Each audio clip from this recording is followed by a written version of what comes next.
भाई हमें बात करनी है कंप्यूटर नेटवर्क्स की, ठीक है। तो कंप्यूटर नेटवर्क्स जैसा कि नाम से पता चल रहा है कि कंप्यूटर एक से ज़्यादा हैं, बहुत सारे हैं, ठीक है। और उनको आपस में जोड़ देना है, नेटवर्क वही कहलाएगा जब एक से ज़्यादा कंप्यूटर आपस में जुड़े हैं। अब वो थोड़े जुड़े हैं, बीच के मतलब कितने जुड़े हैं, 100 जुड़े हैं, 200 जुड़े हैं, 500 जुड़े हैं, 1000 जुड़े हैं, 1000 जुड़े हैं, ठीक है, 5000 जुड़े हैं, 10,000 जुड़े हैं। तो उसके हिसाब से नेटवर्क का साइज़ वेरी करता है। और वो जो साइज़ वेरी करता है उसी के हिसाब से हम इसको डिफ्रेंशिएट करते हैं, किसके हिसाब से, लैन मैन वैन के हिसाब से। तो हमें नहीं पढ़ना है अभी से इसका डिफरेंस, ठीक है। देखेंगे कुछ फीचर्स अगर पॉइंट्स होंगे तो। थ्योरेटिकल सब्जेक्ट है पूरा। Local area network, metropolitan area network, wide area network, ठीक है, हमको पता है, सभी को पता है। मैक्सिमम बातें सभी बच्चों को पता है इस सब्जेक्ट की। पर मैं ये कहना चाहूँगा कि ये सब्जेक्ट अपने आप में ऐसा सब्जेक्ट है कि यहाँ पे 10 से 12 आपके क्वेश्चन आते हैं, 10 से 12 मार्क्स के, 100 नंबर का अगर पेपर है तो। और इसमें 6 से 7 क्वेश्चन तो ओनली ओएसआई मॉडल से आ जाते हैं, जो सभी बच्चे अटैम्प्ट भी करते हैं, सभी मार्क्स लेते भी हैं, ठीक है। बस 3 4 5 क्वेश्चन आईपी एड्रेस से रिलेट करते हैं या कहीं ऐसे वैसे टॉपिक से आ जाएं, थोड़ा डीप का टॉपिक है, तो उसके लिए हमें पूरा सब्जेक्ट कवर करना होता है। और मेरा तो आइडिया यही कहता है कि 10 से 20 मतलब लगभग 10 से 20 घंटे के बीच में हम इसको ख़त्म कर लेंगे। 10 घंटे इसलिए बोला क्योंकि वहाँ तक इम्पोर्टेंट सारा कर लेते हैं, और 20 इसलिए बोला कि वहाँ तक सारे वो जो नॉट इम्पोर्टेंट टॉपिक भी हैं वो भी कर ही लेते हैं, ठीक है। तो स्पीड एवरेज रहेगी, ज़्यादा तेज़ नहीं बोलेंगे हम। और आपको बस समझ लेना है कैसे भी करके इसको, वो सारी चीज़ें जो हमें पेपर में चाहिए, ठीक है। एग्ज़ाम ओरिएंटेड अप्रोच से पढ़ना है, कोई रिसर्च नहीं करनी है किसी टॉपिक के ऊपर, हमें बस वही चीज़ें पढ़नी है जो पेपर में आनी है, अच्छे से समझ के। और इसके क्वेश्चन बहुत ही आसान होते हैं, टॉपिक पे बिल्कुल ऐसे कैसे होते हैं, मतलब जैसा नाम वैसा काम अगर बात मैं बोल दूं तो उचित होगी इस सब्जेक्ट में। उसका कारण यही है कि बहुत ही आसान है, और इसमें क्या होता है कि जैसा दिखता है वैसा ही होता है, ठीक है। तो इसमें कोई ऐसी न्यूमेरिकल पोर्शन ज़्यादा स्ट्रॉन्ग नहीं है, एक आईपी एड्रेस है, उसके अलावा कुछ बैंडविड्थ और ये सब रहते हैं, वो देखेंगे हम, ठीक है। तो उससे पहले मैं बता देता हूँ, अगर कोई मेरे से पूछना चाहे कि सर इसका सिलेबस बता दो, तो मैं बोलूँगा यार मत पूछो, टाइम का वेस्टेज है। कारण उसका ये है कि अभी बता दूँगा आधा घंटा लगा के, फ़ायदा कुछ होना नहीं है, क्योंकि सिलेबस तो चलता ही जाएगा, चलता ही जाएगा। सारे टॉपिक ही इसके अपने आप में एक सिलेबस है, ठीक है। और सिलेबस ही एक ही चीज़ है यहाँ पे। ओएसआई मॉडल है, अगर किसी को ओएसआई मॉडल आता है डिटेल्ड तो बोल देगा मेरे को कंप्यूटर नेटवर्क्स आता है, ठीक है। और क्योंकि यहाँ पे एक ओएसआई पढ़ते हैं, दूसरा टीसीपी आईपी पढ़ते हैं, तो वैसे तो ये दोनों एक दूसरे से जुड़े हुए पहलू हैं, पर ये थ्योरेटिकल अप्रोच हम बोल देते हैं कि ये थ्योरेटिकल है, और इसको हम बोल देते हैं प्रैक्टिकल अप्रोच, मतलब कि इम्प्लीमेंटेड है, मतलब ये फॉलो होता है। और पहले की बात ये होगी, मतलब उसने डिसाइड किया होगा कि कैसे कैसे उस पर वर्क करना है, फिर मैं भी उसको इम्प्लीमेंट किया होगा, तो उसका निकल के कुछ कम चीज़ रह गई होंगी, या कुछ चीज़ों को आपस में मर्ज कर दिया होगा, कुछ भी हो सकता है। पर इतना ध्यान रखें कि ये थ्योरेटिकल मॉडल कहलाता है, ये प्रैक्टिकल मॉडल कहलाता है, ऐसा बोलने में आता है, ठीक है। तो हमें ये पढ़ना है, ये पढ़ना है, दोनों अलग अलग से पढ़ने हैं पूरे, पर एक दूसरे से जुड़े हुए पहलू हैं दोनों के, मतलब कि एक ही जैसी बात करेंगे। तो हम कुछ छोटी छोटी बातें कंप्यूटर नेटवर्क्स के बारे में देख लेते हैं, ठीक है। तो भाई एक तो पहली बात ये है कि अगर ये कंप्यूटर है, तो ये कंप्यूटर तो है, मान लिया मैंने, पीसी बोलते हैं इसको, पर जब जब नेटवर्क की बात करेंगे तो जब जब इसको हम क्या बोलेंगे, होस्ट। तो होस्ट से तुम कंफ्यूज मत होना, होस्ट का मतलब सिस्टम, मतलब कि कंप्यूटर, ठीक है। अगर यहाँ पे फिर से एक होस्ट रखा है कंप्यूटर, तो वो भी एक पीसी है, होस्ट है। और मान लीजिए ये दोनों जुड़े हुए हैं और बीच में कुछ डिवाइसेस लगाए हैं हमने, राउटर हैं या ब्रिजेज हैं, कुछ भी मान लीजिए आप, ठीक है। मान लीजिए राउटर ही हैं, तो क्या ये होस्ट है? क्या ये होस्ट है? और क्या ये होस्ट है? क्या ये होस्ट है? क्या ये होस्ट है? तो नहीं है। क्या ये होस्ट है? नहीं है। ये होस्ट तो नहीं है, ये नोड है। ये होस्ट तो नहीं है, ये नोड है। नोड क्यों है? क्योंकि ये डिवाइस है, ठीक है। ये सिस्टम जैसा वर्क परफॉर्म नहीं कर सकते, जोड़ घटा भाग ये ज़्यादा नहीं करते, प्रोसेसर इसके अंदर है पर वो लिमिटेड काम करता है। ये अलग से आपका पीसी, आप जानते ही क्या होता है।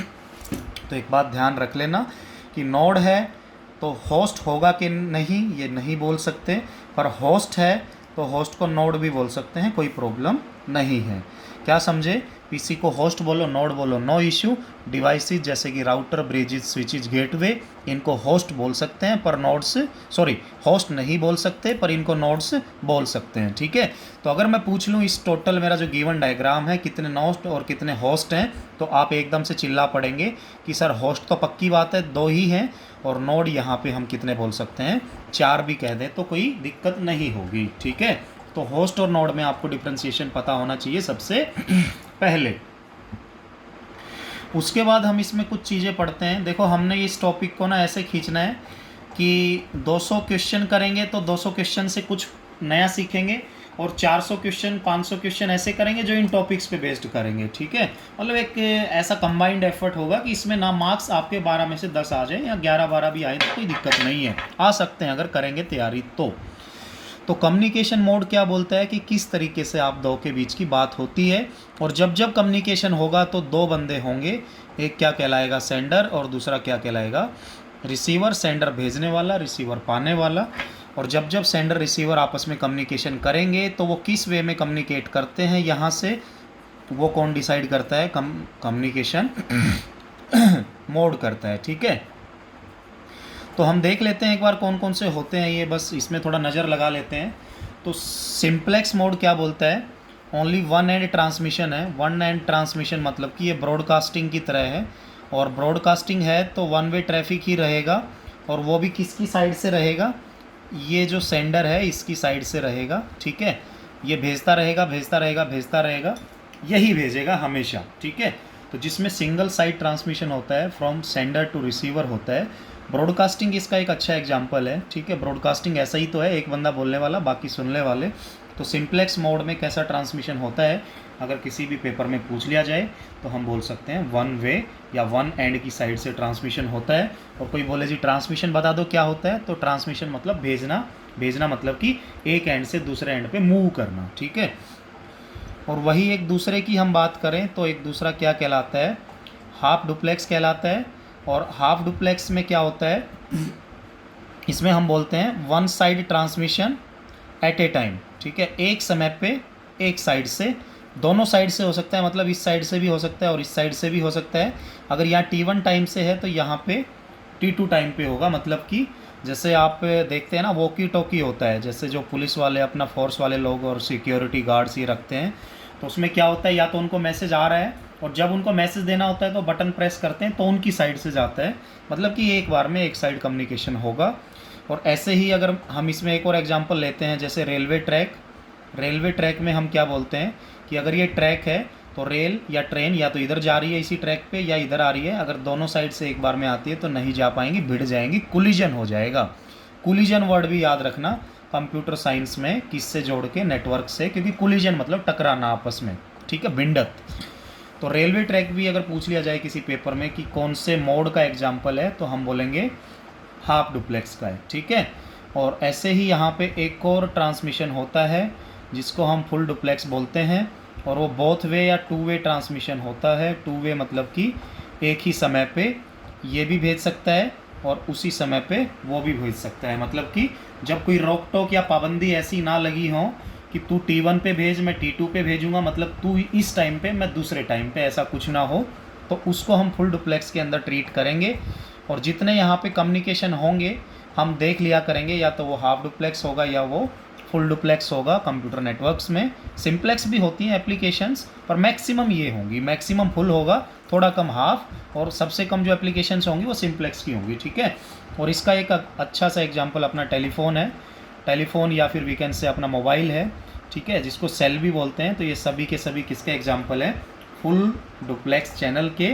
और कभी कभी पूछ लिया जाता है कि ये जो तीनों काम होते हैं ये कौन सी लेयर में होते हैं OSI की, तो अभी के लिए बस लिख लेते हैं सेशन लेयर की रिस्पॉन्सिबिलिटी है ये सारी चीज़ें डिसाइड करना कि डायलॉग कंट्रोल कैसा है। डायलॉग कंट्रोल वर्ड मैंने इसने लिया है क्योंकि डायलॉग कंट्रोल मतलब कौन कितनी देर के लिए बोलेगा और कब बोलेगा, ठीक है।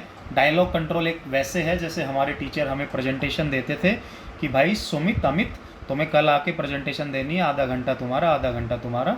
तो वो डायलॉग कंट्रोल टीचर डिसाइड कर रहा है वहाँ पे, और यहाँ पे ये डायलॉग कंट्रोल कौन डिसाइड कर रहा है, आपका सेशन लेयर, जो कि किस मॉडल की लेयर है, ओपन सिस्टम इंटरकनेक्शन मतलब OSI मॉडल की लेयर है। कौन सी वो देखेंगे, ठीक है। तो मेरे भाई मैं बोल रहा हूँ आपको कि जहाँ पे CN स्टार्ट होता है वहीं पे 1 घंटे के अंदर अंदर ख़त्म हो जाता है। उसका रीज़न यही है कि जो हम 1 घंटे में बात करते हैं वही बातें पूछ ली जाती हैं किसी भी आसान और मुश्किल पेपर में, ठीक है।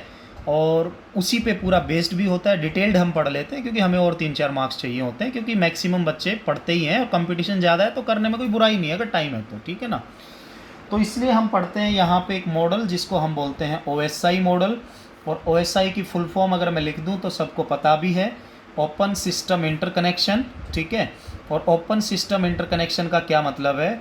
ओपन सिस्टम इंटरकनेक्शन का मतलब है कि जब भी कम्युनिकेशन होगा, मतलब एक सेंडर और एक रिसीवर होगा और आपस में बातचीत करना चाहेंगे, तो इसको फॉलो करेंगे OSI को, ठीक है। मतलब कि मैं अगर एक रिच मैन की बात करूं और पुअर मैन की बात करूं, तो फ़ोन अगर दोनों को उठाना है, ठीक है, रिच मैन के पास कितना बड़ा फ़ोन है, पुअर मैन के पास कितना छोटा फ़ोन है, नोकिया वाला भी है छोटा सा, उठाने के लिए, रिसीव कॉल करने के लिए एक ही बटन प्रेस करते हैं दोनों लोग, ठीक है। मतलब यही है कि फ़ोन करना, किसी को भी करना, किसी को कुछ भी करना, कम्युनिकेशन जिसको करना है ना, तो उसको फॉलो करना पड़ेगा। किसको? इन चीज़ों को जो ये बताएगा, ठीक है। इसलिए इसका नाम पड़ा ओपन सिस्टम इंटरकनेक्शन, कि आपको आपस में कनेक्शन सेटअप करना है, जुड़ना है, तो आइए, आपके लिए ओपन है हमारा सिस्टम, आइए और इसके अकॉर्डिंग अपने आप को फॉलो करिए और काम करते जाइए। इससे बाहर, इसके दायरे में रह के करेंगे तो हो जाएगा, नहीं करेंगे तो नहीं होने देंगे। और इसका जो दायरा इसने डिफ़ाइन किया, वो किन में डिफ़ाइन कर दिया? अपने वेरियस प्रोटोकॉल्स में। और प्रोटोकॉल क्या होता है, बार बार हर पेपर में पूछ लिया जाता है। तो प्रोटोकॉल्स क्या होते हैं? सेट ऑफ रूल्स, मतलब कि वो डिफ़ाइन करते हैं कि मेरे भाई इसको ज़रा देख के चलो, ज़्यादा हीरो बनने की ज़रूरत नहीं है, जैसा हम बोले वैसा करो, ठीक है। मान लिया आप रिच हैं, पुअर है, पर आपको हमें फॉलो करना पड़ेगा, नहीं तो एरर्स आ सकती हैं बहुत सारी, हम कुछ नहीं कर पाएंगे आपके मैटर में, ठीक है। तो आपकी मजबूरी हो जाती है इसको क्या करना? फॉलो करना, ठीक है। तो क्योंकि OSI है, तो हम यहाँ पे पढ़ते हैं, एक एंड पे सेंडर पढ़ते हैं और दूसरे एंड पे क्या पढ़ लेते हैं? रिसीवर पढ़ लेते हैं, ठीक है। सेंडर रिसीवर होंगे ही होंगे। तो इसमें कुछ लेयर्स होती हैं, हम वो लेयर्स पढ़ लेते हैं। वैसे मैं अगर लिख दूँ तो 7 लेयर्स होती हैं, ध्यान से सुन ले तो अच्छा रहेगा। सबसे पहली एप्लीकेशन लेयर होती है, ठीक है। कुछ बच्चे इसका भी रट्टा मारते हैं, मैं बोलता हूँ मत मारो यार, क्या करोगे, रट्टा ही मारोगे तो फ़ायदा क्या होगा, फिर पूरा CN पढ़ने का फ़ायदा क्या है। दूसरी को प्रेजेंटेशन बोलते हैं, ठीक है। तीसरी को सेशन बोलते हैं, तीसरी है नहीं है वो देखेंगे बाद में, अभी बस ऊपर से लिख रहा हूँ इसलिए बोल रहा हूँ। सेशन के बाद ट्रांसपोर्ट बोलते हैं, और ट्रांसपोर्ट के बाद अगले वाली को नेटवर्क बोलते हैं, और नेटवर्क के बाद जो उसके बाद आती है उसको डेटा लिंक लेयर बोलते हैं, डेटा लिंक लेयर बोलते हैं। और सबसे बाद वाली को हम फिजिकल बोलते हैं। और जैसे ये लेयर सेंडर पे हैं, ये वैसे ही किस पे भी होती हैं? रिसीवर एंड पे भी होती हैं। तो हम लिख लेते हैं, कोई इश्यू नहीं है। तो ऐसे ही DLL लिख लेते हैं, डेटा लिंक लेयर, ठीक है। एक नेटवर्क लेयर होती है, वो भी लिख लेते हैं हम। भाई ट्रांसपोर्ट है, लिख लिया, एक ट्रांसपोर्ट लेयर भी है, ठीक है।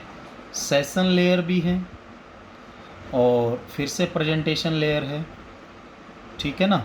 और जो लास्ट में है वो एप्लीकेशन लेयर है, ठीक है।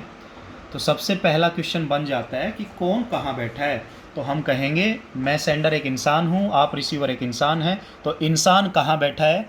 कौन सी लेयर के क्लोजेस्ट बैठता है इंसान, मतलब कि हम। तो आप बोलेंगे एप्लीकेशन लेयर के कोई भी एंड हो जाए, ठीक है। अब होता क्या है कि सेंडर से मैसेज आता है, नीचे की तरफ जाता है, ठीक है। अगर किसी पेपर में पूछ ले कि सेंडर पे हम डाउनवर्ड्स जाते हैं अपवर्ड्स, तो आप बोलेंगे डाउनवर्ड्स। और मैं इसको ऐसे जोड़ रहा हूँ, देखेंगे क्यों। और ऐसे ही यहाँ पे देखें, तो अगर कोई पूछ ले रिसीवर पे मैसेज अपवर्ड जाता है या डाउनवर्ड, तो आप एक सुर में बोल देंगे जी अपवर्ड, ठीक है। देखते हैं हम। तो अब सबसे पहला क्वेश्चन है कि हम इनको ऐसे ऐसे जोड़ते हैं, dash dash dash dash dash dash से। इनको भी डैश से जोड़ा जाता है, इसको भी डैश से जोड़ा जाता है, इनको भी डैश से जोड़ा जाता है, और इसको भी डैश से जोड़ा जाता है। तो किसी ने पूछ लिया मेरे भाई आपने ऐसा लिंक क्यों बना दिया जो बीच बीच में टूटा हुआ, आप तो चल ही नहीं पाएंगे, गिर जाएंगे बीच में। तो उसने बोला भाई ये दिखने में दिखता है कि पाथ है, पर ये पाथ है ही नहीं, हमने तो इसको वर्चुअल लिंक बोला है। और वर्चुअल लिंक एक ऐसा लिंक होता है जो दिखता है पर होता नहीं है, उसका काम दिखता है बस, ठीक है। और काम कैसे दिख रहा है उसका? क्योंकि ये जो एप्लीकेशन है और ये जो एप्लीकेशन है कहीं ना कहीं एक दूसरे को आपस में फॉलो करेंगे, ठीक है। फॉलो करने का मतलब क्या है कि अगर ये कुछ काम करेगा तो ये उसका रिवर्स काम करेगा, ठीक है। ये जो काम करेगा वो उसका रिवर्स काम करेगा और उसी को फॉलो करेगा जैसा उसने किया। जैसे कि अगर ये वाला +3 करेगा तो वो -3 करेगा, मतलब कि एक दूसरे पे डिपेंडेंट है कहीं ना कहीं। अगर इसने +3 किया, उसने -4 किया, तो इसका मतलब ये एक दूसरे पे डिपेंड नहीं है, पर ये डिपेंड हैं, ठीक है ना। दोनों लेयर आपस में डिपेंड है, एक दूसरे से बतिया के बातें करके फिर कम्युनिकेशन सेटअप होता है। तो हम क्या बोलते हैं कि हमेशा कोई भी दो एंड की सेम दो लेयर के बीच में जो लिंक पाया जाता है, उस लिंक को हम क्या बोलते हैं, वर्चुअल लिंक, ठीक है। एक तो ये बात है। अब दूसरी बात कि इन लेयर्स के नंबर्स क्या हैं, ठीक है, इन लेयर के नंबर्स क्या हैं। तो इसका नंबर क्या होता है, लेयर्स का नंबर 1 2 3 4 5 6 एंड 7। ऐसे इधर लिख दें 7 6 5 4 3 2 एंड 1, ठीक है। लेयर के नंबर याद रखने हैं भाई, पेपर में आता है नेटवर्क लेयर का नंबर, ठीक है। पांचवी लेयर कौन सी, ये ऐसे क्वेश्चन बनते हैं, तो भूल नहीं जाना किसी भी हालत में, ठीक है। अब आते हैं सेंडर भाई साहब, वो मिलते हैं, हाथ मिलाते हैं, मिलते हैं, फेस टू फेस होते हैं, किससे, एप्लीकेशन लेयर ऑफ सेंडर, मतलब कि अपनी ही एप्लीकेशन लेयर से, ठीक है ना। तो जैसे ही एप्लीकेशन लेयर है, तो एप्लीकेशन लेयर क्या है, पीसी की स्क्रीन है, ठीक है, जो सामने दिख रहा है, ठीक है। तो वो बोलता है भाई आइए आपको क्या चाहिए, तो बोलता है भाई मेरे को मैसेज भेजना है उस एंड पे, तो बोलता है दे दो ना मैसेज, लिख दो ना, तो वो लिख देता है। तो वो जो मैसेज लिखता है वो सिंपल मैसेज होता है, मतलब कि प्लेन टेक्स्ट होता है, वी कैन से, ठीक है, प्लेन टेक्स्ट होता है। और कभी भी पेपर में अगर पूछ लिया जाए कि एक्ट एज एन इंटरफेस, तो इंटरफेस नेटवर्क के बीच में और सेंडर के बीच में कौन है, ठीक है। इंटरफेस किस किस के बीच की है, ये बिटवीन सेंडर एंड नेटवर्क, ठीक है। तो कौन सी लेयर इंटरफेस का काम करती है पीसी के और इंसान के बीच में, तो हम बोलेंगे एप्लीकेशन लेयर है, इंटरफेस कहलाती है। ओरिजिनल मैसेज या प्लेन टेक्स्ट कौन सी लेयर को दिखता है सबसे पहले कौन सी लेयर एक्टिव होती है कम्युनिकेशन मॉडल में, तो आप बोल देंगे सेंडर की एप्लीकेशन लेयर, ठीक है। एक तो ये बात है। तो जैसे ही उसने मैसेज लिखा, अब मेरे को एक बात बताइए, मैसेज आया आया आया आया आया आया, सबसे लास्ट में किसके पास आया, सेंडर पे, फिजिकल। अब जब वो चढ़ने लगा तो कैसे चढ़ा वो, इसकी पहले फिजिकल के पास गया, फिर ऊपर ऊपर ऊपर जाते जाते इसके एप्लीकेशन से किसको मिल गया, रिसीवर को, ठीक है। मतलब ऐसे चला, ऐसे ऐसे ऐसे, तो लास्ट में इसकी कौन सी लेयर पे आया, फिजिकल पे। सबसे पहले रिसीवर की कौन सी लेयर पे आया, फिजिकल पे। मतलब इसमें जहाँ लास्ट काम है ना, वो इसका पहला काम है, ऐसा हो सकता है, ठीक है। जैसे आपने चिट्ठी देनी किसी को भाई, भिजवानी है कहीं बेंगलोर किसी को, तो आप क्या करेंगे, पहले वो लेंगे उसका जो एनवलप होता है, ठीक है, फिर पेन लेंगे, लिखेंगे, ठीक है, चिपकाएंगे, उस पर स्टैंप लगाएंगे, और बाद में जाके पोस्ट ऑफिस में दे देंगे सबसे बाद में। और रिसीवर एंड पे क्या होगा कि सबसे पहले कहाँ पहुँचेगी वो पोस्ट ऑफिस में पहुंचेगी। तो आपके एंड से तो सबसे लास्ट में पोस्ट ऑफिस में गई थी, और उसके एंड से सबसे पहले पोस्ट ऑफिस में आई है, तो इसका मतलब आपका जो लास्ट वाला काम है वो पहले कर रहा है ना, ठीक है। ऐसा फील हो रहा है ना हमें। तो अगर किसी पेपर में आ जाए ना कि ये किस आर्किटेक्चर को फॉलो करता है, ये पूरा प्रोटोकॉल या पूरा मॉडल, तो आप बोल देना बिना झिझके कि जी ये स्टैक आर्किटेक्चर को फॉलो करता है। और स्टैक आर्किटेक्चर को इसलिए फॉलो करता है क्योंकि इसका नेचर उस जैसा है जैसा कि स्टैक होता है, मतलब लास्ट इन फर्स्ट आउट, ठीक है, लास्ट इन फर्स्ट आउट, ठीक है। अब हम देखेंगे कि क्या होता है आगे। तो भाई जैसे ही ये लिखता है एप्लीकेशन लेयर मैसेज, तो जो मैसेज होता है तो एप्लीकेशन लेयर क्या करती है, उस मैसेज के साथ अपना हेडर जोड़ देती है, और जो हेडर 7 कहलाता है। हेडर क्या होता है, हेडर होता है useful information for to carry information from one end to another end, ठीक है। यूजफुल इन्फो, जैसे कि आपकी चिट्ठी है, लेटर है, उस पर जो ऊपर एड्रेस लिख देते हैं ना, तो एड्रेस किसी को नहीं पढ़ना है, एड्रेस डाकिया को पढ़ना है, ठीक है। उसको देखना है कहाँ तक, तो उसको एक एंड से दूसरे एंड तक मूव करने में जो इन्फॉर्मेशन रिक्वायर्ड है, जो उसके काम की बात नहीं है सेंडर रिसीवर के, उसको हम क्या बोल देते हैं, हेडर बोल देते हैं। तो एक बात ध्यान रख लेना कि हेडर इंसर्ट होते हैं हर लेयर पे, ठीक है। सेंडर से इंसर्शन चालू होती हैं, जो सेंडर होता है तो सेंडर पे तो क्या होती है, हेडर की इंसर्शन होती हैं, और नीचे नीचे नीचे नीचे नीचे बढ़ती जाती हैं, हर एक अपना हेडर डालेगा तो नीचे बढ़ता जाएगा। और रिसीवर एंड पे फिर क्या होता है कि जो उसने यूजफुल इन्फॉर्मेशन डाली है, तो ये रिसीवर क्या करता है, उस हेडर को यूज करता है, इम्प्लीमेंट करता है रिक्वायर्ड इन्फॉर्मेशन को, एंड फिर उसको वापस से क्या कर देता है, रिमूव कर देता है, ठीक है। तो हेडर डालता कौन है, निकालता कौन है, ये इन्फॉर्मेशन आपको बिल्कुल क्लियर होनी चाहिए, ठीक है, बिल्कुल से क्लियर होनी चाहिए। और ऐसे ही मेरे भाई जैसे ही वो प्रेजेंटेशन पे आता है तो ये मैसेज तो इसके अंदर आ जाता है ऐसे करके, और ये फिर से अपना हेडर डाल देता है कौन, H6। और जैसे ही फिर हम सेशन पे आते हैं तो सेशन पे आते हैं तो ये फिर से ऐसे आता है, ये मैसेज इसमें आ जाता है और ये फिर से अपना हेडर डाल देता है। तो ये ऐसे चलता रहता है। तो मैं एक जनरल क्वेश्चन आपसे पूछता हूँ कि हेडर अगर नीचे की साइड बढ़ रहे हैं तो मैसेज का साइड नीचे आते आते बढ़ रहा है घट रहा है, तो तुम बोलोगे जी बढ़ ही रहा है, ठीक है। तो एक बात ध्यान रखना कि सेंडर एंड पे मैसेज का साइज, क्या बोला मैंने, मैसेज का साइज इंक्रीज होता है डाउनवर्ड्स, इंक्रीज होता है डाउनवर्ड्स। क्यों होता है, क्योंकि डाउनवर्ड्स इंक्रीज इसलिए होता है क्योंकि हेडर की इंसर्शंस होती रहती हैं, ये चीज़, ठीक है। और एक और बात मैं आपको बोलना चाहूँ कि एप्लीकेशन लेयर बड़ा या प्रेजेंटेशन, देखो जैसे अगर ये एप्लीकेशन है और इस पे ये मैसेज है और ये प्रेजेंटेशन है तो इस पे ये मैसेज है, तो इसने अपने अंदर इसको समा लिया ऐसे करके, तो प्रेजेंटेशन, तो बड़ा किसका, एप्लीकेशन या प्रेजेंटेशन, सेंडर एंड पे तो बड़ा प्रेजेंटेशन का। तो बार बार ये क्वेश्चन पूछा जाता है कि ये वाला मैसेज और ये वाला मैसेज छोटा कौन बड़ा कौन, तो छोटा बड़ा। तो presentation layer encapsulate application layer का मैसेज या application layer encapsulate presentation layer का मैसेज। एनकैप्सुलेट होता है अपने अंदर समा लेना, अपने अंदर चिह्नित कर लेना या अपने अंदर जोड़ लेना, ठीक है। तो प्रेजेंटेशन लेयर जो है अपने अंदर जोड़ लेती है कौन सी लेयर का मैसेज, एप्लीकेशन लेयर का। ऐसे ही डेटा लिंक लेयर जोड़ लेती है अपने अंदर कौन सी लेयर का मैसेज, नेटवर्क लेयर का, सेंडर एंड पे। तो हम हमेशा क्या बोलेंगे कि नीचे वाली जो लेयर है एनकैप्सुलेट ऊपर वाली लेयर का मैसेज, ठीक है। इसको और मॉडिफाई करेंगे आगे चल के। तो जब तक आप इस वीडियो का आनंद लीजिए, हम बाकी बातें करते हैं नेक्स्ट वीडियो में।